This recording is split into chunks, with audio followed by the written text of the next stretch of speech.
Friends, I am सुमन। हमारे channel Rinku classes में आपका स्वागत है। नैया वाली एनपीएस की तरफ से आज का मेरा टॉपिक है क्रिया। ये एक हिंदी ग्रामर का टॉपिक है। ये फर्स्ट क्लास और सेकंड क्लास दोनों में ही मिल जाएगा। तो हम देखते हैं क्रिया। तो अब सबसे पहले हम देखेंगे इसकी परिभाषा क्या होती है। तो क्रिया की परिभाषा देखते हैं। क्रिया, तो इसकी परिभाषा, जिन शब्दों से किसी काम के करने या होने का पता चले उसे क्रिया कहते हैं। यानी कि कोई भी हम काम कर रहे हैं, उसके जैसे किसी काम के करने या होने का पता चले उसे हम क्या कहते हैं? क्रिया। अब जैसे मैं बोल रही हूं, लिखना, खाना, पीना, उठना, बैठना, ये सब क्या होती है? हमारी क्रियाएं होती हैं। आप बच्चों को बता सकते हो, जैसे कोई भी बच्चा होमवर्क कर रहा है, कोई पढ़ रहा है, लिख रहा है, खेल रहा है, दौड़ रहा है, ये सब क्या होती है? हमारी क्रियाएं होती है। अब हम देखेंगे कुछ उदाहरण की हेल्प से। जैसे राम लिख रहा है, तो इसमें क्या क्रिया है? यानी कि राम यानी कि क्या काम कर रहा है? यानी कि लिख रहा है। ये इसमें क्या है? लिखना एक होगी क्रिया।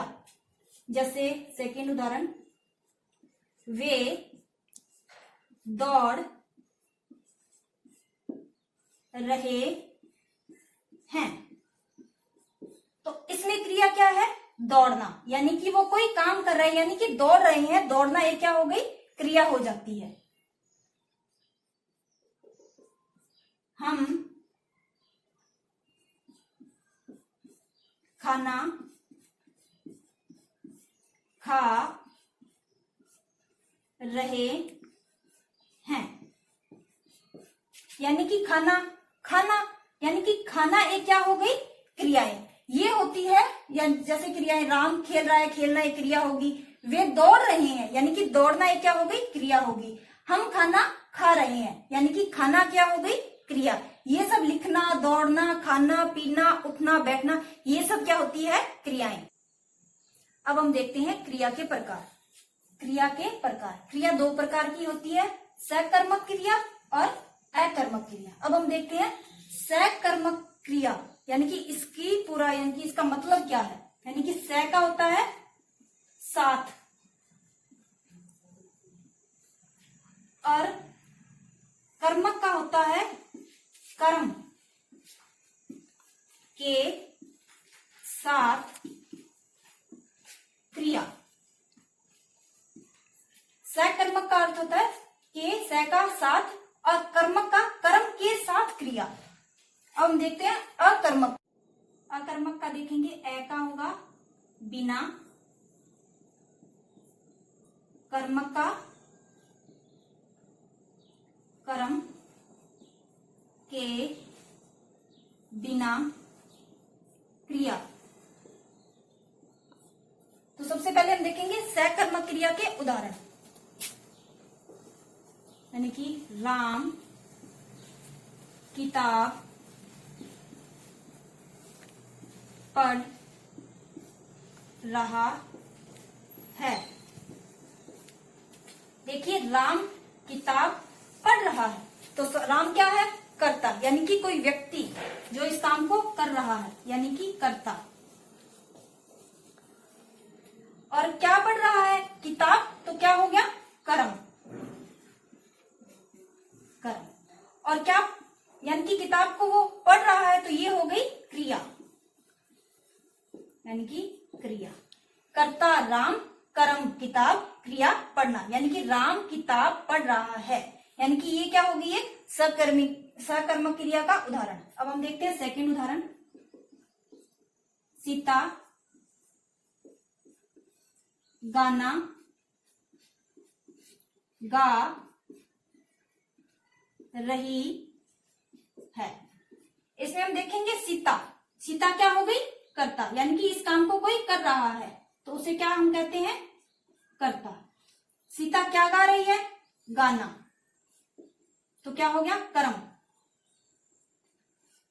गाना गाना, यानी कि वो गा रही है तो ये हो जाएगी क्रिया, यानी कि क्रिया।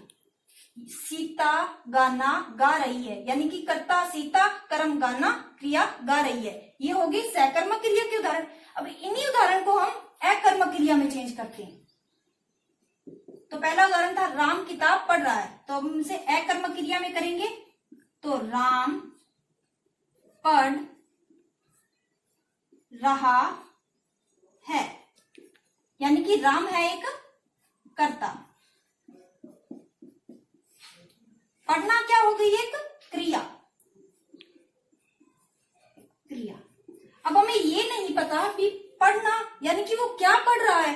इधर हमने सकर्मक क्रिया में देखा था, यानी कि किताब पढ़ रहा है, तो इधर किताब नहीं है, तो हमें ये नहीं पता कि वो क्या पढ़ रहा है। तो ये हो जाएगी बिना कर्म के क्रिया, यानी कि कर्ता और कर्म। इसमें कर्ता है राम और क्रिया है पढ़ना, इसमें हमारे पास कर्म नहीं है, यानी कि बिना कर्म की क्रिया को क्या कहते हैं?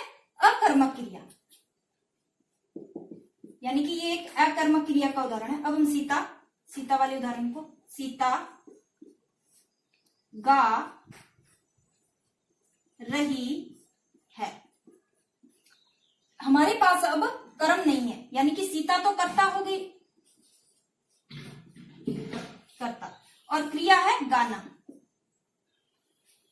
क्रिया। अब हमें ये नहीं पता भी सीता क्या गा रही है, यानी कि वो गाना गा रही थी, तो हमारे पास थी सकर्मक क्रिया। अब इसमें गाना नहीं है तो वो क्या हो गई? अकर्मक क्रिया, यानी कि बिना क्रिया के क्या हो जाती है?